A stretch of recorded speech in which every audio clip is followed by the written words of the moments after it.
In previous episodes, we saw the rise of primordial forces in the universe. Powerful beings who embodied the fundamental aspects of existence. Some were kind, some were cruel, some brought balance, and some caused chaos. But through it all, there was one who remained unchanged. Uranus, the sky who neither gave nor took, neither spoke nor acted, simply existing, always there. Not a king on a throne, not a figure walking among others. He was the sky itself, silent, watching, present in every breeze that touched the trees and every star that flickered above the hills. Gaia, the earth, felt him constantly. She didn't speak much to him, but she felt comfort in his nearness. The way his clouds curled gently across her valleys. The way his starlight made her oceans shimmer. There was peace in that closeness. Kind of love, maybe not spoken, but understood. Over time, Gaia began to feel something growing inside her. Life, not one child, but many. They were powerful, large, strange, but hers, and by that, his as well. She thought he'd be proud. But the first time she told him, Uranus didn't respond with joy.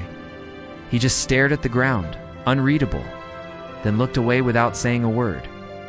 When the first child began to rise, a glowing, towering figure with limbs like stone and eyes like fire, Gaia felt excitement. But Uranus didn't come closer. He stayed still, distant, and his expression didn't soften. More children followed. One had 50 heads.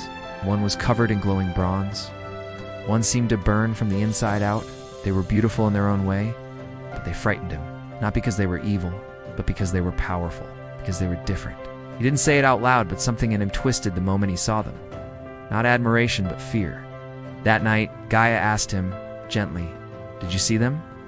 He said nothing for a while, then finally murmured, "They're not ready." Confused, she asked what he meant. "They shouldn't come out," he said quietly. Gaia didn't understand. They were alive. Weren't they meant to be free? But Uranus had already made up his mind. The next time the children stirred, they were stopped, not by Gaia, but by something far stronger.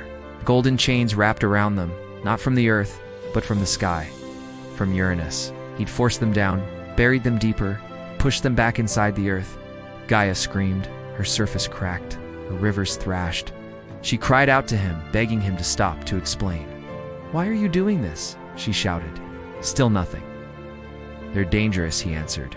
"They're ours," she whispered, as if trying to remind him.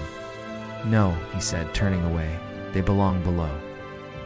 And that was the end of it. Time passed. The sky remained. The earth healed on the surface, but inside, the children remained trapped, alive, and forgotten. Uranus stayed above, silent, watching, but not with love anymore. Gaia no longer looked up. She had nothing left to say. But deep below her skin, one of the children, quiet, sharpened, patient, had not forgotten what was taken. His name was Cronus.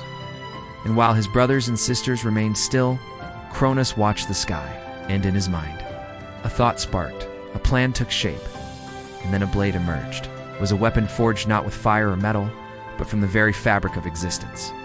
It was born of patience, of hatred, of the will to be free. And when it was done, Cronus approached his father, not with reverence, but with war in his heart. What happened next? Stay tuned for the next episode. Thanks for watching.